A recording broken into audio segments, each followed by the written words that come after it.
Hello everyone, my name is Laksh from Nepal. I'm academic medical advisor with MOKSH Academy and a CFMG certified international medical graduate with step 3, and I will be applying for upcoming math cycle 2024. So if you have been thinking like in 24 hours of your daytime you'll be sleeping for 8 hours, and in the rest of your 16 hours you'll make 10 at least 10 hours of your time most productive, that is significant to your career, and you are not able to. Welcome to my lecture on the art of the elimination.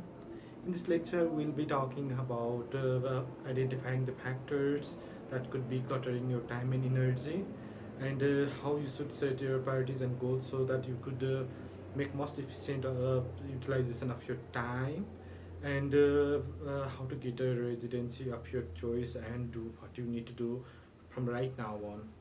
Welcome to my lectures, everybody.